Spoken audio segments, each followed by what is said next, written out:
નમસ્કાર મિત્રો, સ્વાગત છે આપ સૌનું અમારી યુટ્યુબ ચેનલમાં। તો હાલ મિત્રો હવામાન વિભાગે વરસાદની આગાહી અને મિત્રો આજે ક્યાં ક્યાં પડશે વરસાદ। તો મિત્રો વરસાદ તેમજ વાવાઝોડાને લગતી તમામ નવી અપડેટ માટે અમારી ચેનલની અંદર જે પણ મિત્રો નવા છે સબસ્ક્રાઇબ નથી કરી તો સબસ્ક્રાઇબ કરી લેજો અને મિત્રો વિડીયો ગમે તો વિડીયોને લાઈક કરો, શેર કરો અને કોમેન્ટ કરો। તો હાલ મિત્રો હવામાનની સૌથી મોટી આગાહી અનુસાર આગામી 3 દિવસ રાજ્યની અંદર વરસાદની આગાહી વ્યક્ત કરવામાં આવી રહી છે, જેની અંદર મિત્રો સૌરાષ્ટ્ર, દક્ષિણ ગુજરાત અને મધ્ય ગુજરાત તેમજ ઉત્તર ગુજરાતના અલગ અલગ વિસ્તારોની અંદર વરસાદની આગાહી સાથે તો બીજી બાજુ કચ્છ જિલ્લાની અંદર પણ હળવાથી મધ્યમ વરસાદની આગાહી જે છે એ વ્યક્ત કરવામાં આવી રહી છે। આ સાથે સાથે બીજી બાજુ મિત્રો હવે નક્ષત્રોની અંદર પણ મિત્રો ભારે વરસાદની આગાહી વ્યક્ત કરવામાં આવી રહી છે। તો હાલ મિત્રો વરસાદની આપણે જો વાત કરીએ તો ભાવનગર, ભરૂચ, સુરત તેમજ અમરેલી, બોટાદ,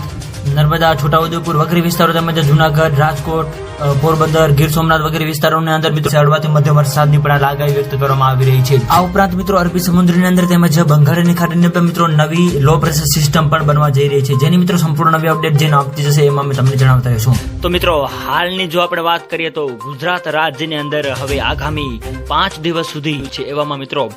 સૌરાષ્ટ્ર અને કચ્છના અલગ અલગ વિસ્તારો તેમજ દક્ષિણ ગુજરાતના આ વિસ્તારોની અંદર મિત્રો વરસાદની આગાહી હાલ વ્યક્ત કરવામાં આવી રહી છે। તો મિત્રો વિડીયો ગમે તો વિડીયોને લાઈક કરો, શેર કરો અને મિત્રો જે પણ મિત્રો આપણી ચેનલની અંદર નવા છે સબસ્ક્રાઇબ નથી કરી તો મિત્રો સબસ્ક્રાઇબ જરૂર કરી લેજો અને મિત્રો આવો જ સાથ અને સહકાર પણ આપતા રહેજો। તો મિત્રો હાલની આપણે વાત કરીએ તો એક નવું લો પ્રેશર સિસ્ટમ બનવા જઈ રહ્યું છે, જે અહીં આપ મિત્રો જોઈ રહ્યા છો તે હાલ સૌરાષ્ટ્રના વિસ્તારો તેમજ કચ્છના વિસ્તારોની અંદર છે એવો અહેવાલો મળી રહ્યા છે। તો બીજી બાજુ મિત્રો આપણે વાત કરીએ તો રાજ્યની અંદર અલગ અલગ વિસ્તારોની અંદર કચ્છના અને સૌરાષ્ટ્રના વિસ્તારોની અંદર મિત્રો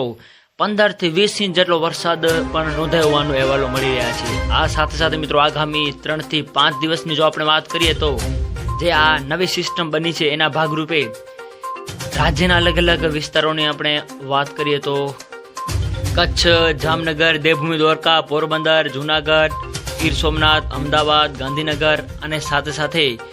સુરત, નવસારી, વલસાડ, તાપી, ડાંગ વગેરે વિસ્તારોમાં પણ મિત્રો ભારેથી અતિ ભારે વરસાદ જોવા મળી રહ્યો છે એવું અનુમાન લગાવવામાં આવ્યું। તો મિત્રો વિડીયો ગમે તો વિડીયોને લાઈક કરો, શેર કરો અને સબસ્ક્રાઇબ કરો તેમજ આવો સાથ અને સહકાર આપતા રહો। તો મિત્રો આપ સૌનો